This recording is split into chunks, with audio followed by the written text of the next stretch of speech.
வெற்றி பெற்ற மாணவ மாணவிகளுக்கு நம்முடைய மாண்புமிகு உணவு மற்றும் உணவு வழங்கல் துறை அமைச்சர் அவர்கள் பரிசினை வழங்க உள்ளார்கள். இந்த நிகழ்விலே கலந்து கொண்டிருக்கின்ற நம்முடைய சட்டமன்ற உறுப்பினரும் மாவட்ட கழக செயலாளருமான நான் வை பிரகாஷ் அவர்களே மற்றும் மேடையில் இருக்கின்ற மாவட்ட கழகத்தினுடைய நிர்வாகிகளே, மாநகர கழகத்தினுடைய நிர்வாகிகளே, அணிகளுடைய அமைப்பாளர்களே, துணை அமைப்பாளர்களே, காலகட்டத்தில் இன்று ஓசூர் மாநகர கழகத்தின் சார்பாக சிறப்பாக திராவிட பொங்கல் ஏற்பாடு செய்யப்பட்டுள்ளது.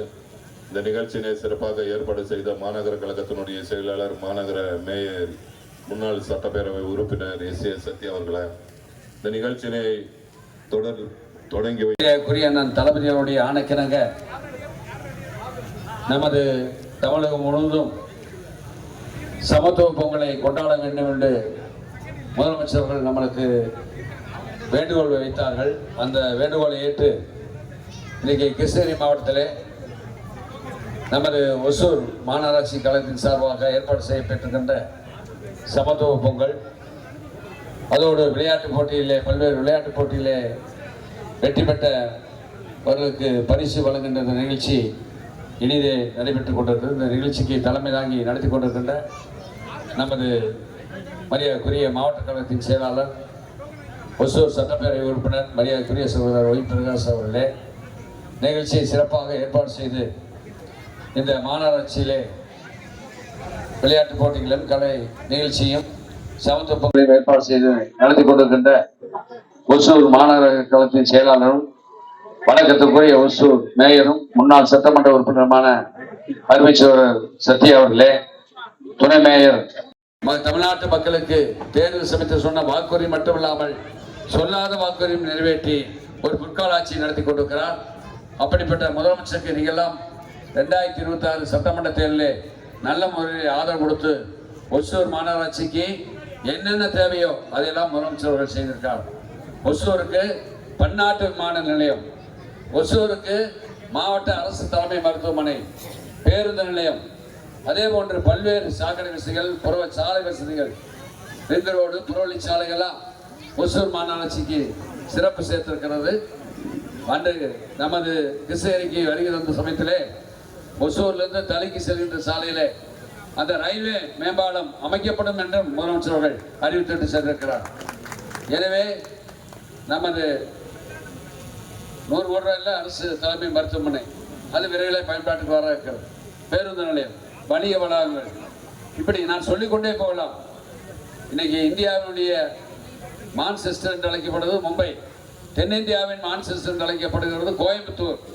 அதற்கு அடுத்தபடியாக இன்னைக்கு கிருஷ்ணகிரி மாவட்டத்திலே ஒசூர் இன்னைக்கு தென்னிந்தியாவின் மான்செஸ்டர் என்று அழைக்கப்படக்கூடிய வகையிலே வளர்ச்சி பெற்றிருக்கிறது. முத்தமிழர் கலைஞர் அவர்கள் சிறிய அளவில் தான் ஒரு சிப்காட்டை தொடங்கினார்கள்.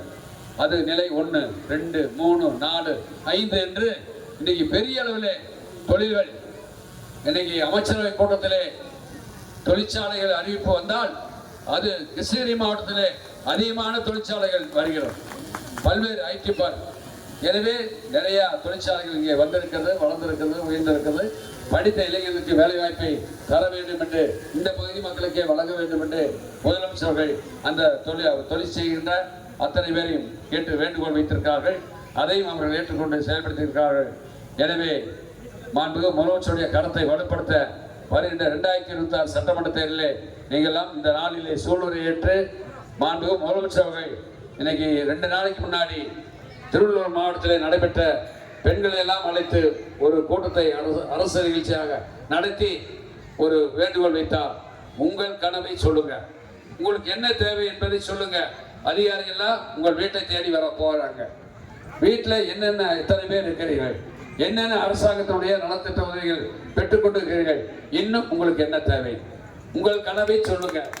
2030 ஆண்டிலே நான் ஆட்சிக்கு வந்த முன்பு 2030 ஆண்டுக்குள்ளாக உங்கள் கனவை அத்தனையும் நான் நிறைவேற்றி தருவேன் என்று முதலமைச்சர் சொல்லியிருக்கார். வீடு வேணுமா, தெருவிளக்கு வேணுமா, சாக்கடை வேணுமா, குடிநீர் வேண்டுமா, என்ன வேண்டுமென்றாலும் நான் செய்ய காத்திருக்கிறேன். எனவே உங்கள் கனவை சொல்லுங்க என்று ஒவ்வொரு வீட்டுக்கும் வந்து அதிகாரிகள் கணக்கெடுக்க இருக்கிறார்கள். அந்த நேரத்தில் நீங்கள் என்ன தேவை என்று சொன்னால் அதை 2030 ஆண்டு உங்களுடைய ஆதரவோடு முதலமைச்சர் அவர்கள் மீண்டும் தமிழகத்திலே 2வது முறையாக முதலமைச்சராக பொறுப்பேற்று 7வது முறையாக திமுக ஆட்சிக்கு வருகின்ற சமயத்திலே கண்டிப்பாக 2030 ஆண்டுக்குள்ளாக அதை நான் நிறைவேற்றி தருகிறேன் என்று முதலமைச்சர் சொல்லியிருக்கிறார். எனவே நீங்கள் எல்லாம் ஒசூரை பொறுத்தவர்களே கடந்த காலத்திலே தொடர்ந்து நீங்கள் திராவிட முன்னேற்ற கழகத்துக்கு ஆதரவு தந்திருக்கீர்கள். வருகின்ற சட்டமன்ற தேர்தலிலும் நல்ல ஆதரவை தந்து மாண்புமிகு முதலமைச்சர் அவர்கள் கரத்தை வலுப்படுத்த நீங்கள் எல்லாம் உறுதுணையாக ஆதரவாக இருக்க வேண்டும் என்று கேட்டு அனைவருக்கும் இனிய சமத்துவ பொங்கலை நீங்கள் நல்ல முறையிலே கொண்டாடி கொண்டிருக்கிறீர்கள். அனைவருக்கும் இனிய புத்தாண்டு மற்றும் பொங்கல் நல்வாழ்த்துக்களை தெரிவித்து விடைபெறுகிறேன். நன்றி, வணக்கம்.